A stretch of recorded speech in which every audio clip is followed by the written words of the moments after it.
오늘은 하나님의 구원 계획의 두 번째 우리 주제인데, 가죽옷의 어린 양이라는 큰 주제로 저희가 함께 하나님의 말씀 보도록 하겠습니다.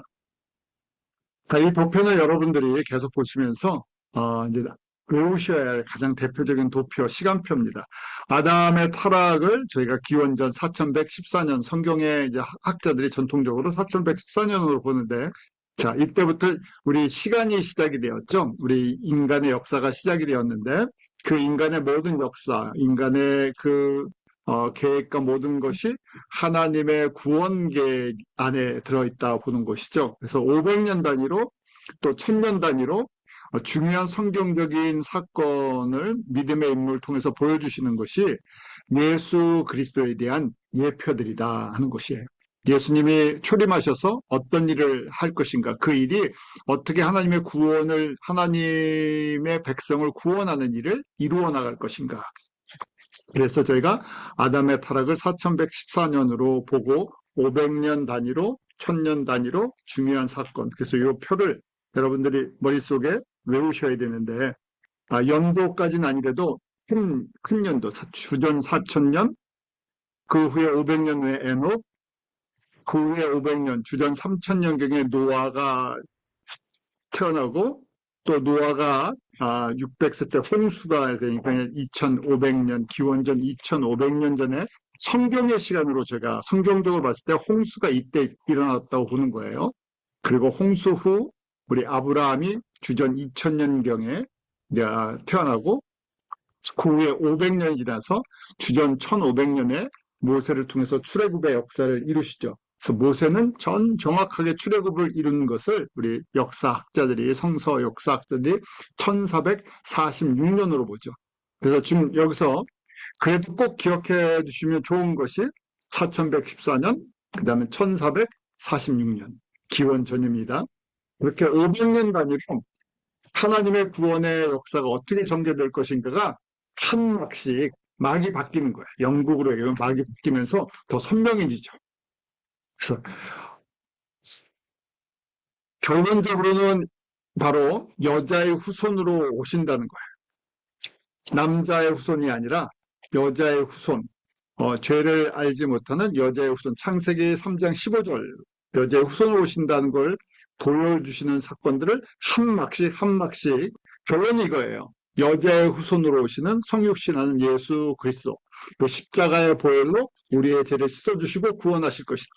저희는 일단 결론을 본 거예요. 2000년대에 일어난 사건이니까 그 결론을 보고 거꾸로 거슬러 올라가서 창세기부터 한 장씩 이것이 정말 연결이 돼 있나 확인을 하는 작업이에요. 그러니까 창세기부터 말라기까지 모든 역사의 흐름이 여자의 후손으로 오시는 예수 그리스도께 맞춰져 있다는 거예요. 그래서 저희는 답을 알고 거꾸로 이렇게 보니까 선명해지죠. 자, 창세기 3장 15절, 이것이 우리 원시복음이라고 말씀드렸어요. 왜냐하면 삼위 하나님께서 어떻게 하나님의 백성들, 죄로 인해서 범죄한 하나님의 백성들을 구원하고 하나님의 영광 가운데 회복시키시고 하나님의 나라를 완성할 것인가, 그 일을 이루시는 분이 인간의 몸으로 오시는 성자 예수님인데, 어떻게 오시나? 여자의 후손으로 오시겠다는 거예요. 남자는 대표성을 갖고 있는데, 남자는 모든 인류의 대표성을 갖고 있는데, 남자는 범죄했죠. 그래서 그 죄가 하나님을 반역했던, 하나님을 알지 못하는 원죄가 계속해서 인류에게 흘러간다는 거예요. 대표성 때문에.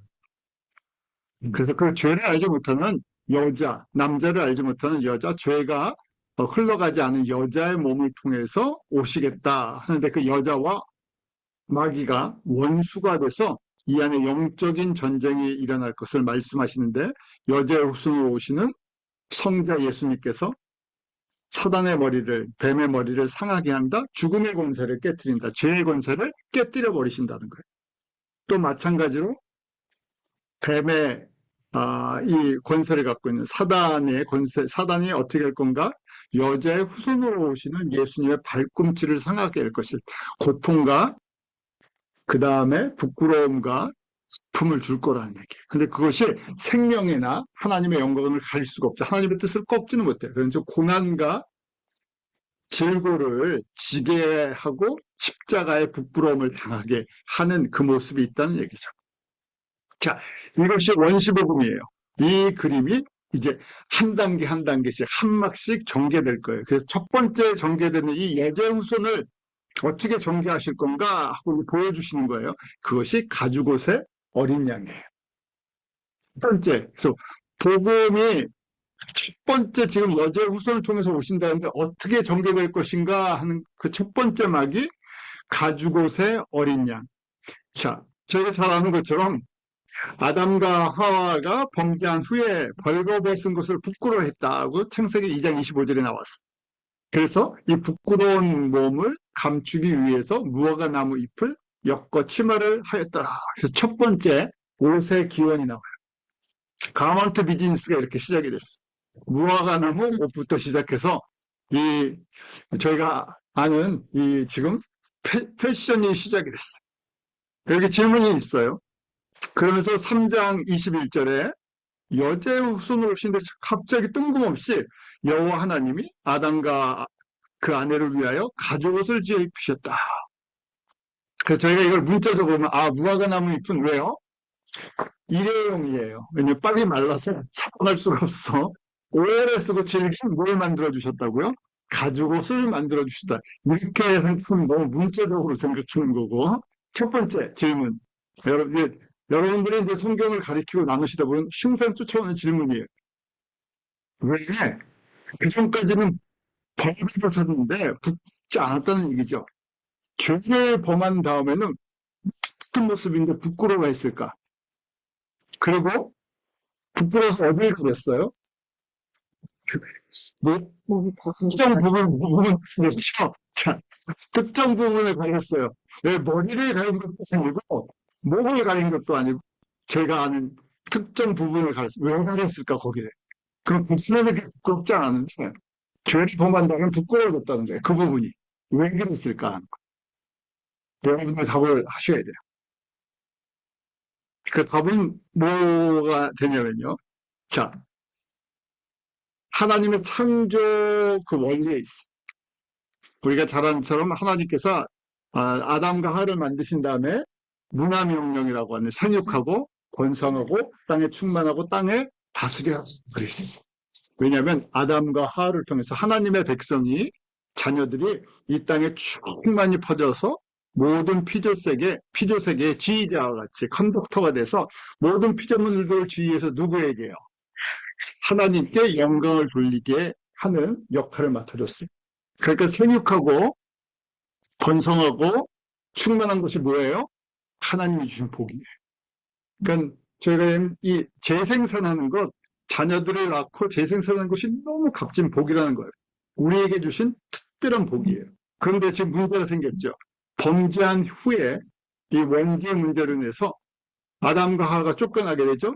자, 그러면서요. 아담과 하와가 낳는 자녀들이 누구의 자녀가 돼요? 신분이 바뀌어버렸죠. 생육하고 번성하는 건 계속 행해요. 생육하고 번성하는데 누구의 자녀들이 땅에 충만해져요? 하나님을 알지 못하는 범죄한 자녀들. 그러니까 저희가 범죄한 후에 우리 영혼 육이 이제 사단의 종이 되어버렸죠. 사단의 백성. 창조 목적을 거스리는 사단의 자녀들이, 마귀의 자녀들이 번성하기 시작. 그게 부끄러운 게 돼버린 거예요. 그의 통로가 저주의 통로가 돼버렸죠. 은혜의 통로가 이게 하나님을 대적하는 통로가 있어. 그래서 그게 부끄러운 거예요. 생식기가 부끄러워진 거예요. 전혀 부끄러운 게 아니잖아요. 저희가 지금도 마찬가지죠. 그냥 가정적으로 우리 인류의 쪽으로 보면 사랑하는 남녀가 만나서 가정을 이루고 자녀를 낳는 거 축복이에요. 그게 부끄러운 일이 아니죠. 근데 가리기 시작했지. 부끄러웠어. 창조 목적을 거슬려 버렸으니까. 창조주를 알지도 못해가고 창조 목적을 벗어난 자녀들이 자꾸만 늘어나는 거예요. 하나님이 꿈꾸신 하나님의 나라가 아니라 마귀의 세상이 돼요.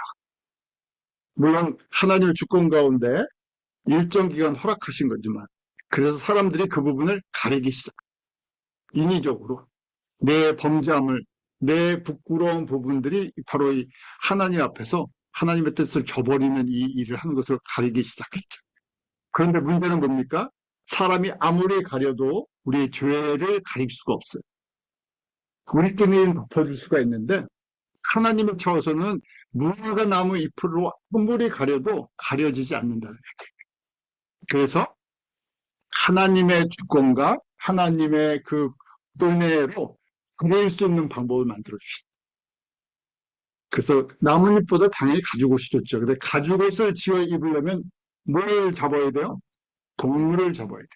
그 동물을 잡는다는 얘기는 피의 제사로 덮게 된다. 피로써 그 부분을 덮는다. 그러면 깨끗해진다는 것을 이 안에 가죽옷을 지어 입히시면서 교육하셨다고 보는 거예요. 그래서 가죽옷을 지어 입혔다는 이 단순한 한마디 속에 이제 예배학을 전공하시는 분들은 예배가 여기서부터 시작됐다. 왜냐하면 어떻게 우리의 죄가 덮임을 받을 것인가? 하나님이 기뻐하시는 예배와 제사법이 무엇인가? 가죽옷과 동물의 피라는 거야. 그래서 그 동물의 피는 상징이죠. 내가 지금 하나님이 그러시 성부 하나님께서 때가 되면 성자 예수님이 내려가셔서 성자 예수님의 피로 사람의 부끄러운 죄를 덮어주시겠다. 그때 비로소 하나님의 눈에 거룩하다, 깨끗하다 인정함을 받을 수 있다. 깨끗한 피로 덮어주시겠다는 거예요. 그래서 옷 이 안에는 하나님의 언약, 지금 여자의 후손으로 오시는, 왜 여자의 후손으로 오시나? 피를 흘려주실 것이다. 피로 덮어주실 것이다. 그래서 온전케 될 것이다. 회복하게 될 것이다. 그래서 가죽옷. 사람이 지어서는 사람의 방법으로는 감출 수 없는데 하나님의 은혜, 하나님의 주권, 하나님의 선물로 덮어진다는 거예요. 그래서 가죽옷에 어린 양이라고 붙였죠. 그래서 여자의 후손으로 오시는 그 다음에 첫 번째 열린 초림하시는 예수 그리스도, 십자가의 피로 구원하시는 예수 그리스도의 그 그림자가 어디서 나타났나? 가죽옷에서 나타난 거예요. 그 가죽옷이 우리가 예배의 본질이 무엇인지를 깨닫게 해주는 거예요. 죄의 문제, 나의 죄를 씻기는 예수의 피밖에 없네라는 우리 이 고럴 찬송을 부르는데 우리의 죄를 씻기고 덮어주는 건 예수 그리스도예요. 여자의 후손으로 오시는 예수 그리스도의 피밖에 없다는 거예요. 그걸 지금 아담과 그 아내에게 가르쳐 주셨다는 거예요. 그래야 그 다음 장이 이제 이해가 돼요.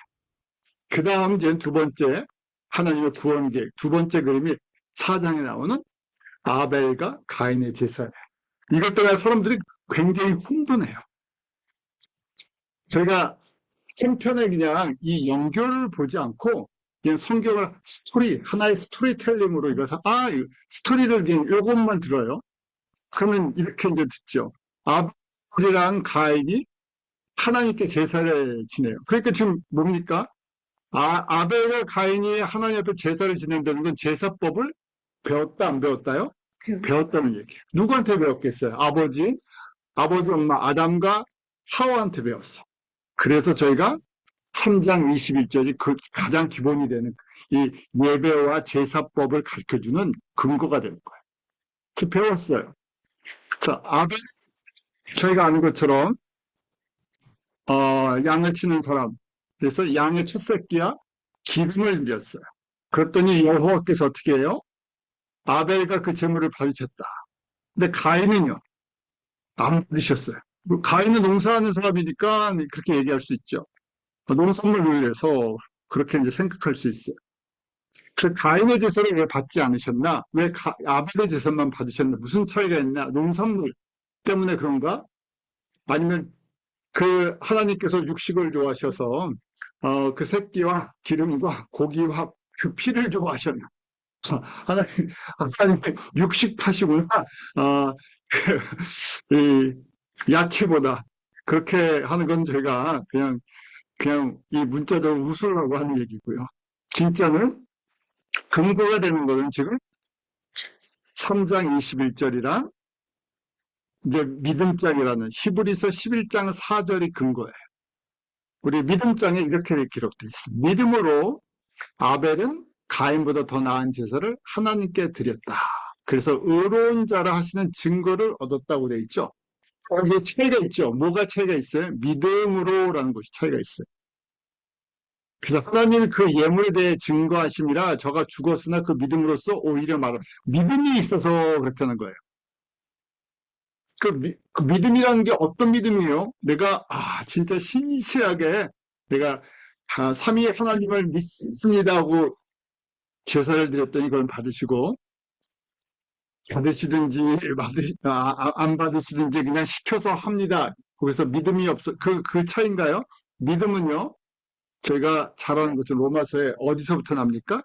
말씀을 들으면서요. 근데 그 말씀은 누구에 대한 증거예요? 모든 성경은 예수 그리스도에 대한 증거예요. 누가복음 24장에 나오는 말씀처럼 예수님께서 십자가에 죽으시고 부활하신 다음에 제자들에게 말씀하셨죠. 모든 구약의 말씀은 나에 대한 증거다. 근데 지금 이 믿음은 무슨 믿음이에요? 어떻게 죄사함을 받는지, 어떤 제사를 통해서 죄사함을 받는지 들었다는 얘기예요. 누구한테요? 아버지 아담과 하와를 통해서. 그럼 무슨 얘기를 들었기 때문에 이렇게 제사를 지냈나? 지금 이 말씀을 들었다는 거죠. 창세기 3장 21절. 가죽옷을 지어 입히시면서 동물의 피의 제사를 드려라. 그 내용은 몰랐겠죠. 왜냐면 이 그림 전체를 다 보는 건 아니니까. 그렇지만 때가 되면 너의 죄를 이렇게 덮어줄 거다. 동물의 피로써. 그래서 가죽옷을 지어 입을 때마다 무슨 생각을 하겠어요? 동물의 피와 하나님의 제사함과 우리가 회복되는 날이 있다. 그걸 누구한테 들었다고요? 아담을 통해서 하나님의 말씀으로 들었다고요. 그런데 아벨은 그 말씀을 듣고 믿음으로 순종을 한 거고 가인은 어떻게 했다고요? 그 말씀을 듣고 버려버렸다. 그래서 자기가 그냥 자기 스타일에 왜 그 말씀을 주셨는지 죄사함이 무엇인지 아무 생각 없이 제물을 드린 거죠. 그러니까 그 제물을 받지 않고 믿음이 없는 저희도 마찬가지예요. 같이 예배를 드렸는데 같이 그래서 이렇게 생각할 수 있죠. 우리 주일날 같이 다 예배를 드리는 성도들이에요. 우리가 일반적으로. 근데 그 안에 성도에 믿음으로 예배를 드리는 사람이 있고 믿음이 없이 앉아있는 사람들도 있을 수 있겠죠. 그러니까 믿음 없이 앉아있으면 무슨 얘기겠어요? 하나님의 구원의 은혜가 임했는지 아닌지 저희가 알 수 없다는 거예요. 저희가 판단할 건 아니죠. 근데 중요한 것은 앉아있는 것도 중요하지만 중요한 것은 믿음으로 예배를 드려야죠. 믿음으로 말씀을 듣고 순종을 해야죠. 믿음이 없으면 아무것도 아니라는 얘기예요. 자, 그래서 지금 차이가 무엇인가? 히브리서 11장을 보니까 믿음의 차이가 있다. 믿음의 근거는 무엇인가? 하나님의 말씀이다. 말씀이 무엇을 증거하나? 예수 그리스도와 그 십자가의 보혈을 저희들에게 증거해 주는 거예요. 결국 가인은 어떻게 됩니까? 창세기 4장 11절에 보면 땅이 그 입을 벌려 내 손으로부터 내 아우의 피를 받았은즉 내가 땅에서 저주를 받으리. 가인은 어떻게 할게요? 아벨을 죽이죠. 이것이 죄성, 마귀의 자녀들의 특징이에요. 자기의 부끄러움이 드러나면 어떻게 합니까? 그걸 감추기 위해서 이런 일을 해요. 세상이 그렇죠. 세상의 사람들이 마귀의 자녀들의 무서움은 이거예요. 죄를 깨닫고 회개하고 돌아오지 않고 죄를 감춰버리죠. 감춰서 없애려고 해요. 그러니까 지금 4장 12절에 계속해서 내가 밭을 갈아도 땅이 다시는 그 효력을 내게 주지 아니할 것이요 너는 땅에서 피하여 유리한 자라. 서로 배반의 역사예요. 배신과 배반의 역사죠. 무슨 저 드라마 같은데 이 세상의 역사가 그렇다는 거예요. 왜요? 사단의 세계가 그렇기 때문에. 그래서 이사야 말씀 지난주에 본 것처럼 세상의 사람들이 아무리 선하게 여겨도 하나님의 눈의 기준을 봤을 때는 이미 범죄한 사람들이 사는 이 땅에서 선은 존재하지 않는 거예요. 하나님의 기준에서 절대적인 선은 있지 않다는 거예요. 절대적인 의인은 없다는 거예요. 의인은 없나니 하나도 없다는 거예요. 왜요? 다 하나님의 이 범죄한 떠난 사람들, 창조주를 알지 못하는 것이 하말티아, 그 원죄라 그랬죠. 하나님을 알지 못한 사람들의 결과는 무엇인가? 결국 서로 배신과 배반과 복을 원하지만 저주가 있는 것이, 심판이 있는 것이. 너무나 분명한 것이죠. 지금 하나님의 말씀대로 세상이 창조되고 말씀대로 예수님이 오셨고 우리를 위해서 십자가에 죽으셨고 예수님이 다시 오실 거예요. 그 최종 이 세상의 결과, 이 세상의 데스티네이션, 이 세상에 속한 마귀의 모든 사람들은 예수님 앞에서 심판을 받고 지옥 또는 저희가 불못이라고 하는 영원한 심판을 받아요. 그런데 이거를 당연히 믿음이 없으니까 받아들이지 않죠. 문제는 뭡니까? 세상 사람들이 아니라 하나님의 자녀들이 말씀 속에서 믿음을 가지고 예수 그리스도의 보혈의 은혜를 체험했던 사람들, 십자가의 제사함을 체험한 사람들, 다시 오실 예수 그리스도를 맞이하고 하나님 나라에 들어갈 준비를 해야 되는데 그 생각이 없다는 거예요.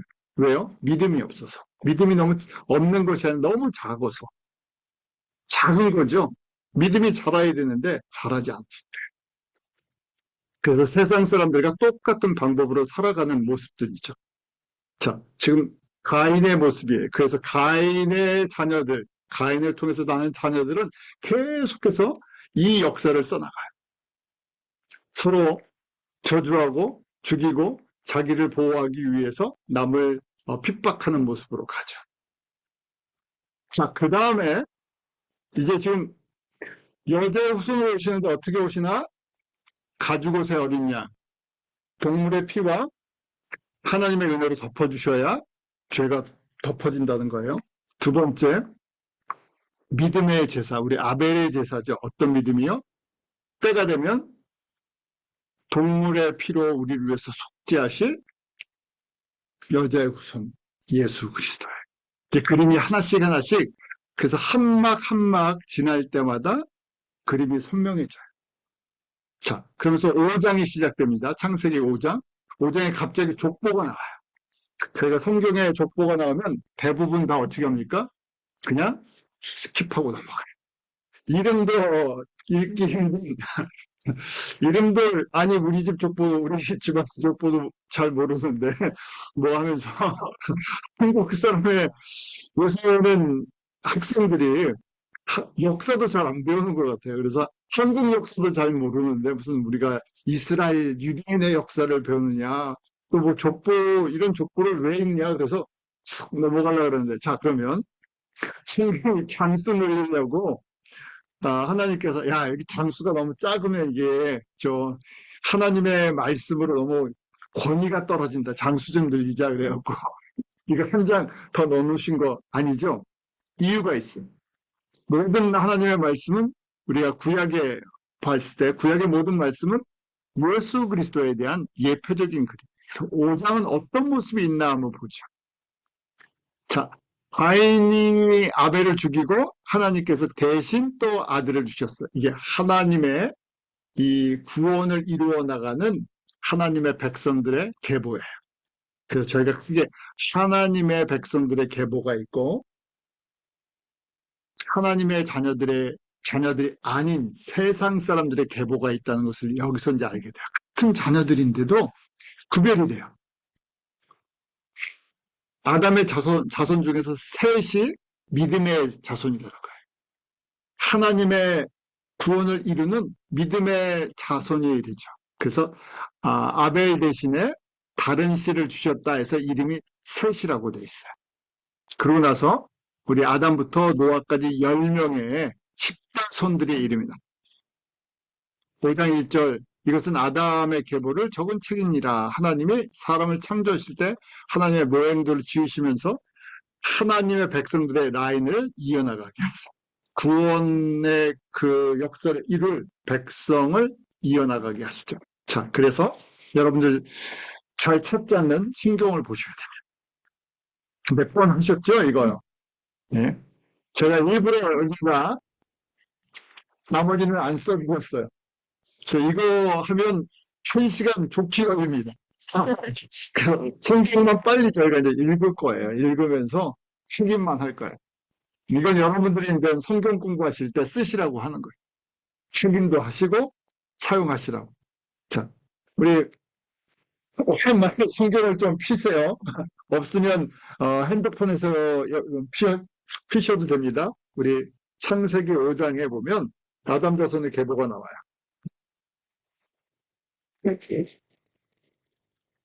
그래서 거기 보면 아, 셋을 낳는데 사도를 보면 성경에 아담이 몇 살에 셋을 낳는다고 돼 있어요? 아담이 130세에 3절이에요. 230세에 자기 모양, 곧 자기 형상과 같은 아들을 낳아 이름을 셋이라 했다 해서 지금 그 도표를 만드는 거예요. 아담이 태어난 걸 일로 잡자는 거예요. 왜냐하면 시간이 시작됐으니까. 물론 아담이 1세가 아니에요. 그냥 아담이 출생한 걸, 아담이 정확하게 우리가 아담을 통해서 시간이 시작되는 거였죠.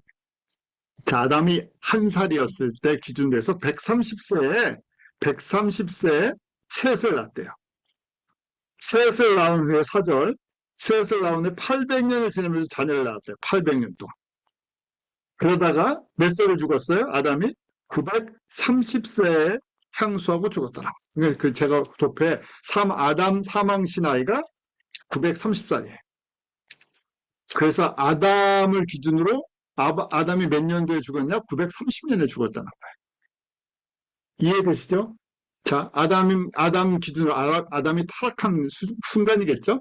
아담이 타락한 순간이 태어난 거다 봐서 한 살. 아담이 3절을 보니까 130세에 셋을 낳았다. 그리고 800년을 살아서 930세에 죽었다. 사망시 나이가 930세고 그때를 기준으로 연도가 시작이 됐으니까 930년에 죽은 거예요. 그러면 셋은 몇 년도에 태어났어요? 아담 기준으로 130년에 태어났어요. 그래서 첫째는 출생지 나이를 그대로 옮긴 거예요. 130에 태어났어요. 그리고 몇 살에 에노스를 낳았어요?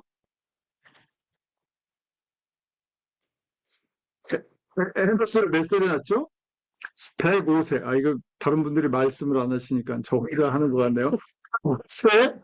자, 이게 벌써 나오면 안 되죠? 105세.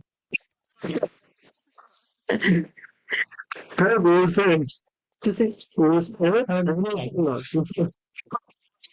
자, 이 표 보고 갈까요? 네. 네, 궁금하죠? 집에 가서 개그하세요. 그래서 두 가지 표를 했는데 벌써 나왔네요. 105세에 지금 6절을 보면 105세 에노스를 낳았대요. 그 105세. 그 다음 몇 살에 셋이 죽습니까? 에노스를 낳은 후 807년을 지내며 자녀를 낳았고 912세에 죽었다. 912세에 죽었대요. 그러니까 130 더하기 912가 사망 연도예요. 왜냐면 130년, 쉽게 말해서 셋은 130년에 태어나서 912년을 살았으니까 130 더하기 912 하니까 1042년, 아담 기준이죠. 1042년에 죽었어요. 그러고 나서 이제 에노스로 넘어갔네. 셋째 아들 에노스. 에노스는 셋이 130년에 태어났고 105세 첫 번째 아들을 에노스를 낳았으니까 두 개를 더하는 거예요. 130 더하기 105 하니까 235년에 태어났다는 거예요. 253년에 태어나서 235년에 태어나서요. 몇 살에 첫 번째 애를 낳았습니까? 99절에 보면 90세에 개난을 낳았다고 되어 있어요. 90살에 개난을 낳아요. 첫 번째 아들. 그러고 나서 개난을 낳은 후 815년을 지내며 905세에 죽었다. 그래서 905세에 죽었고요. 그래서 235년 더하기 905 하니까 1140년에 죽은 거예요. 이해하시죠? 아담 기준이에요. 우리 연도가 아니고요. 자, 그 다음 개난은 언제 태어났습니까? 에노스가 235년에 태어나서 90살에 애를 낳았으니까 235 더하기 90 하면 개난은 325년에 살표를 보여주죠. 지금 개난은 325년에 태어나고 70살에 마할랄레를 낳고 910년을 살았어요. 910세를 살았어요. 그래서 325 더하기 325년 더하기 910세 하니까 1235년에 죽었다는 얘기예요. 쉬우시죠? 자, 그러니까 마할랄렐은 게난이 325년에 태어나서 74의 아들을 낳았으니까 두 개를 합쳐서 395년에 태어나고 65세에 야렛을 낳았고 895세를 살았어요. 그래서 395년 더하기 895세 하니까 1290년에 죽은 거예요. 자, 야렛은 마할랄이 395년에 태어나서 65세 두 가지 1번, 2번을 더하면 야렛이 나와요. 460년에 태어나고 162세에 에녹을 낳고 962세를 살았어요. 그러니까 460년 더하기 962 하면 1422년에 죽었어요. 자, 중요한 인물 7번. 7은 하나님의 구원 숫자죠. 완전 숫자. 이제 에녹이에요. 다른 사람보다 굉장히 중요하죠. 자, 에녹은 460 더하기 162 하니까 622년에 태어나요. 622년에 태어나서 65세에 무두셀라를 낳았어요. 무두셀라를 낳고 왜 이 사람이 특별합니까? 죽지 않았어요. 거기 이제 그런 성경을 보셔야 돼요. 모두 22절이에요. 5장 22절에 보면 무두셀라를 낳은 후 300년을 하나님과 동행하며 자녀를 낳았다. 몇 명을 낳는지 몰라요. 300년을 하나님과 동행했다. 요 구절이 특별한 구절이에요. 다른 사람에게는 없는 구절이에요. 65세에 무두셀라를 낳고 300년을 동행하다가 365세 향수하더니 24절 에녹이 하나님과 동행하더니 하나님이 그를 데려가심으로 세상에 있지 아니하였더라. 죽지 않고 지금 365세예요. 에녹이 365세 때 하나님이 데려가셨다. 들림 받았다는 얘기예요. 죽음을 보지 않고 들림 받은. 그래서 에녹은 몇 년도에 그냥 이 땅에서 사라졌다? 622년에 태어나서 365세에 사라져서 합치니까 967. 질문. 에녹은 7대 아담을 보고 살았나요? 못 보고 살았나요?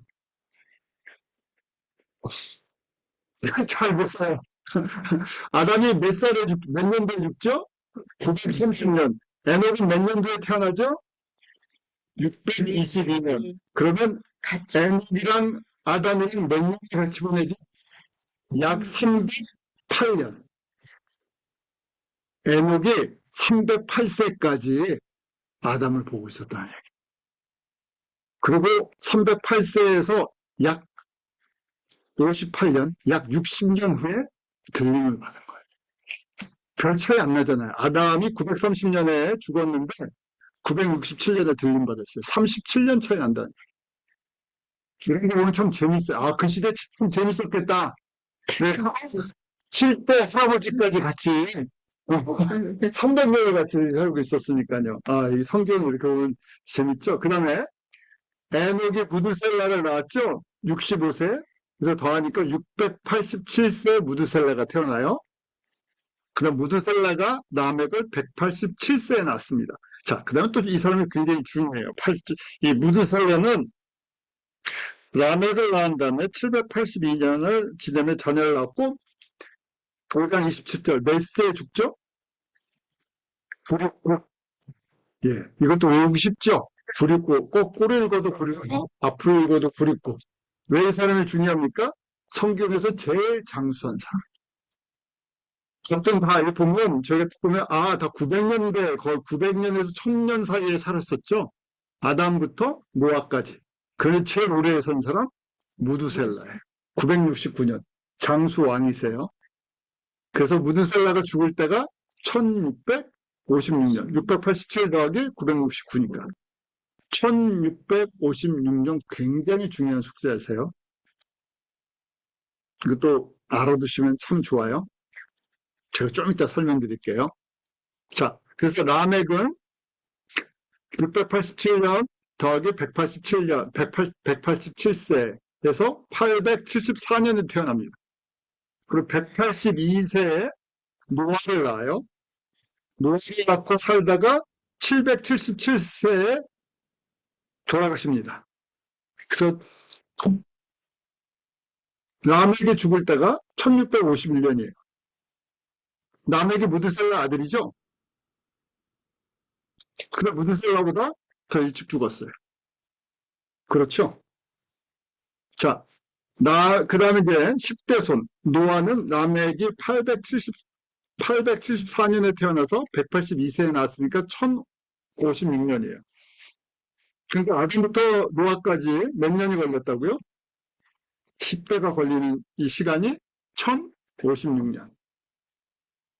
그리고 32절, 5장 32절에 보면 500세가 된 후에 셈과 함과 야벳을 낳았다 해서 500세로 보는 거예요. 첫 번째 자녀가 태어난 나이를. 그리고 몇 살에 죽냐면 950세에 죽습니다. 그래서 노아가 죽을 때가 2006년이에요. 자, 여기 간단하게 이제 도표를 보죠. 아담은 몇 대 손까지 같이 보고 살았어요. 7대 아담이 930세에 죽었죠. 9대까지. 900까지, 라멕까지 봤어요.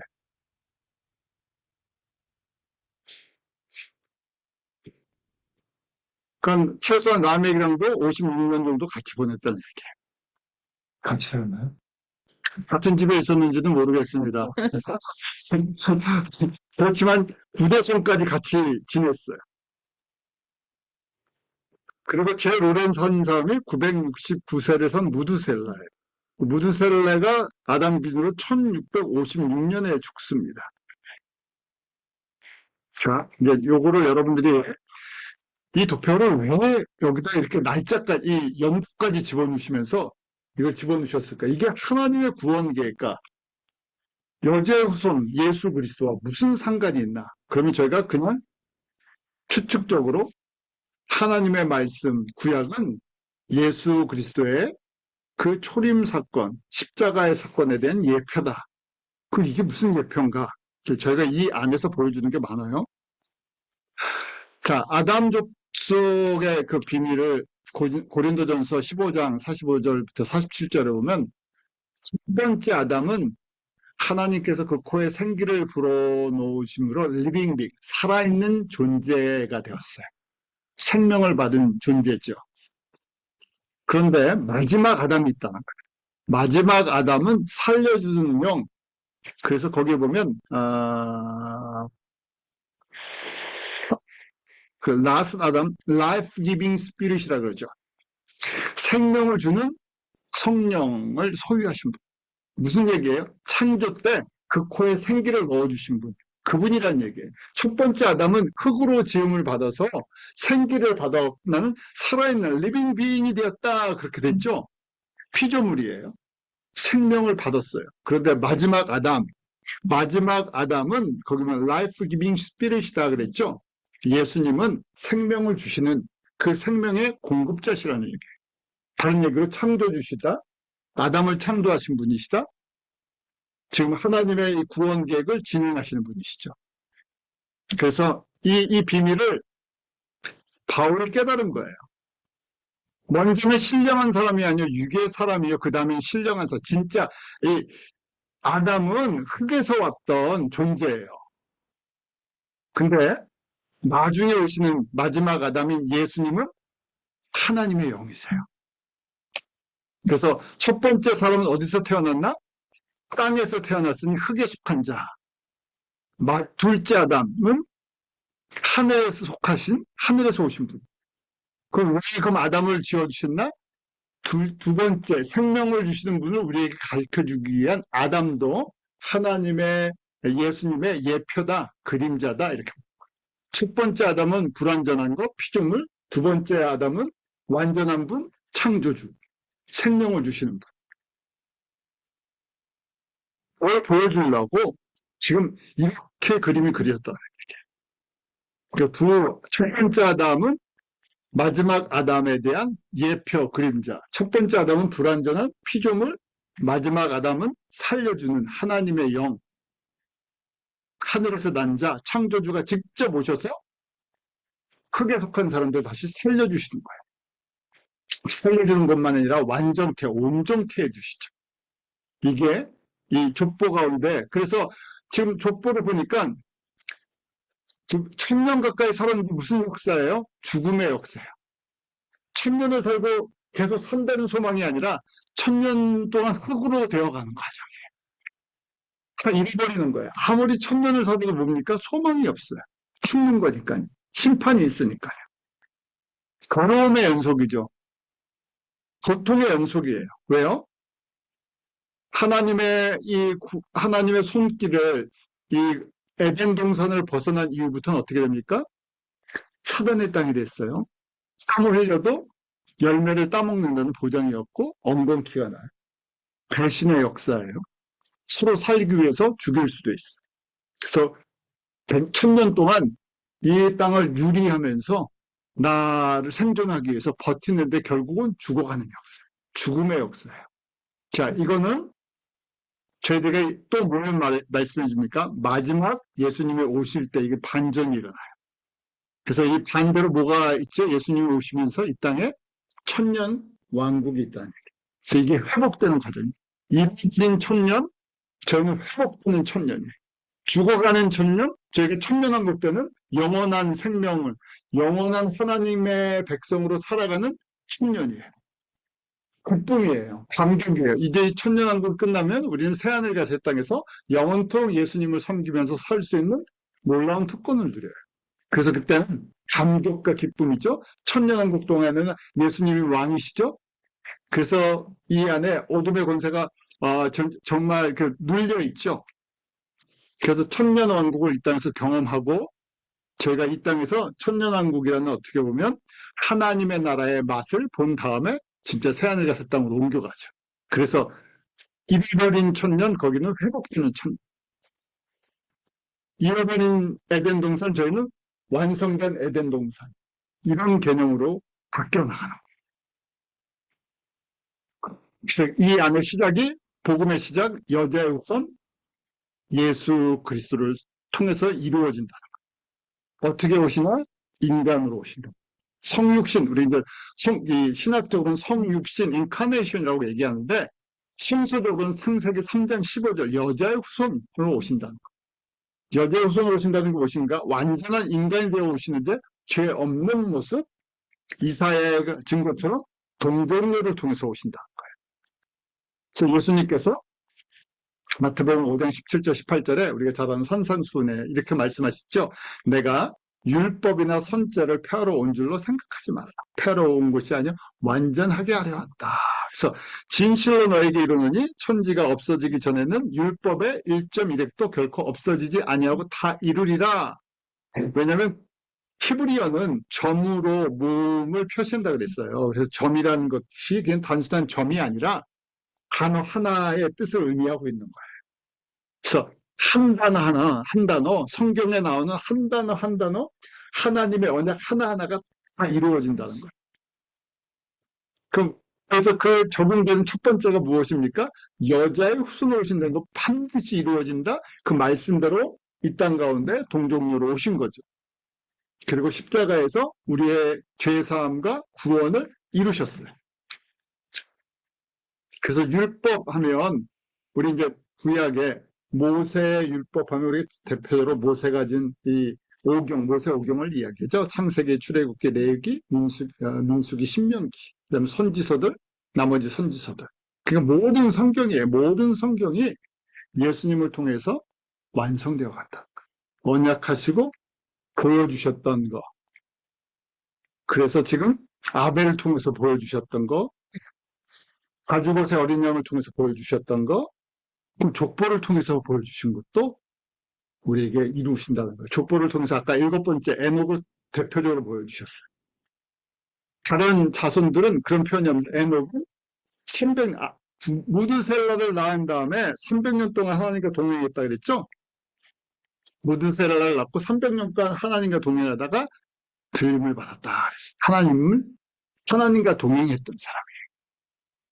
그래서 저희가 이제 이 히브리 이 사람들, 우리가 아는 성경에 나오는 이 이름에 뜻이 있어요. 한국 사람들도 한자 문화 속에서 이름의 뜻들이 있잖아요. 성경의 이름들의 뜻이 있어요. 그 이름 안에 하나님의 구원 계획에 들어가 있는 거예요. 자, 그래서 이름의 뜻이 아담은 사람이란 뜻이에요. 제가 짧게 읽어 나갈게요. 여러분들 이 도표를 나중에 필요하시면 제가 이거를 원하시면 이 파워포인트를 드릴게요. 예, 원하시면 파워포인트를 드릴게요.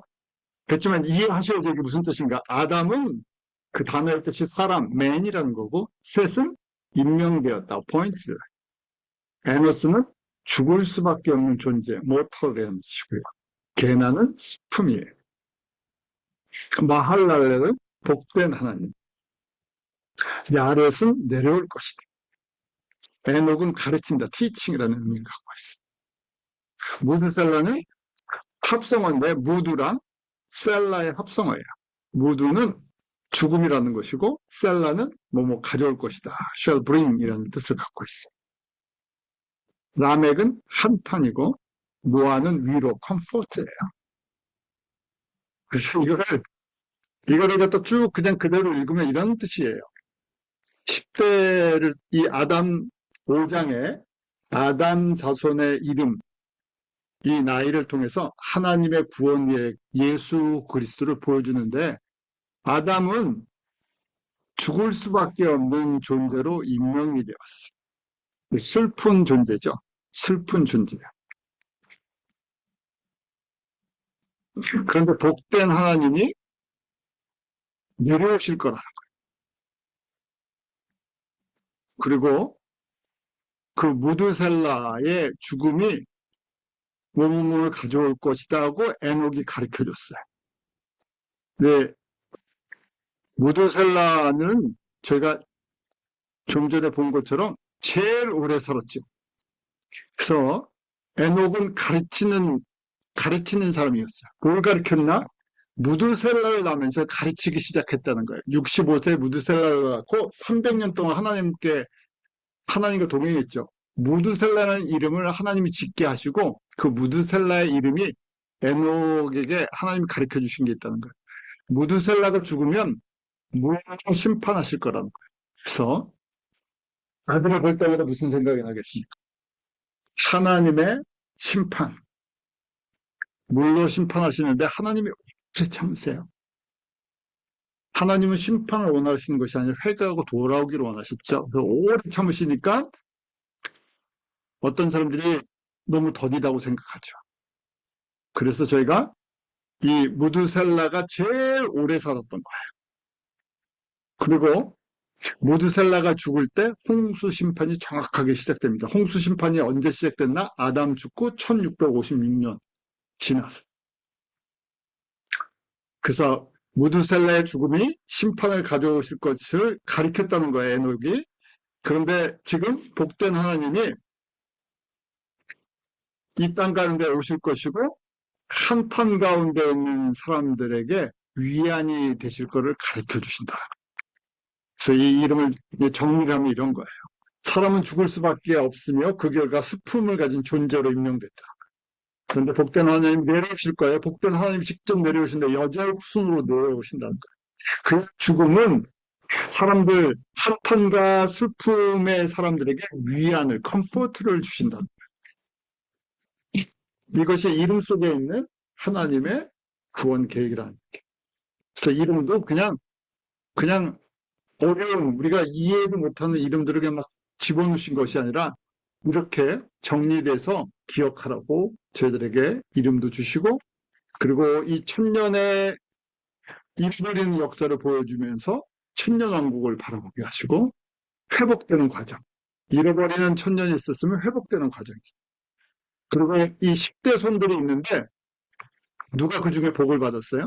에녹이 복을 받았어요. 왜요? 아들을 통해서 하나님과 동행하는 법을 배웠어요.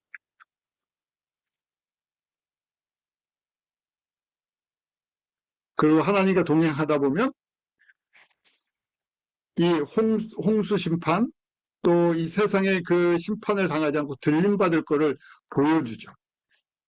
마찬가지로 저희가 지금 마지막 때 이 에녹처럼 예수님께서 저희에게 들림받는 이 고난 가운데 7년 환란을 당하지 않고 고난을 당하지 않고 들림받는 사람들의 모델이 되어 주었어요. 하나님과 동행하라. 어떻게 동행해야 되나? 재림하시는 예수 그리스도를 바라보면서 우리의 믿음으로 살아야 되겠죠.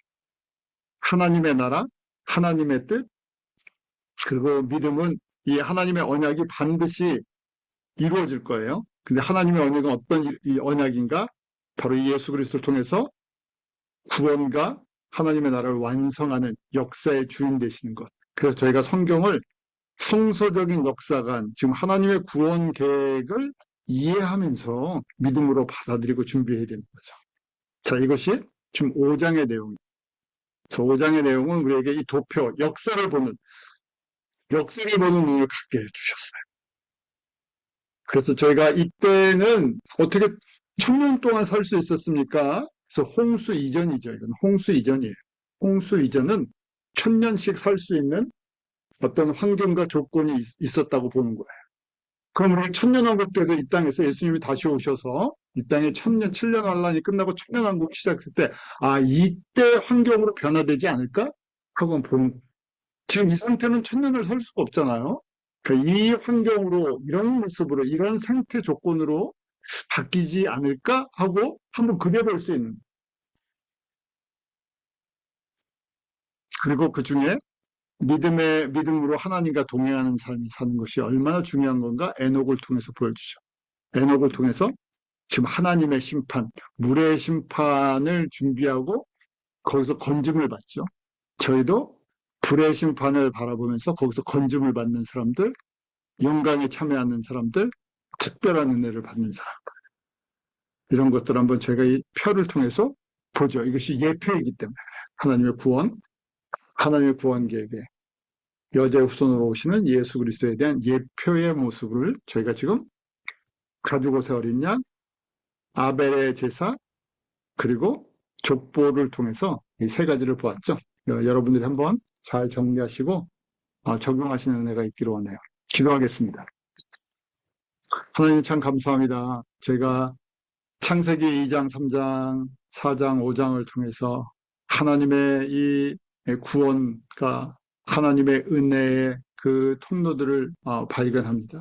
예수 그리스도를 통해서 베풀어 주시는 그 십자가의 은혜가 이렇게 준비되었고 저희들에게 전달되었고 저희들에게 알게 해주심을 감사합니다. 이 은혜가 저희 가운데 넘쳐나게 하시고 이제는 그 은혜 가운데 다시 오실 예수 그리스도를 바라보며 믿음으로 준비케 하여 주시옵소서.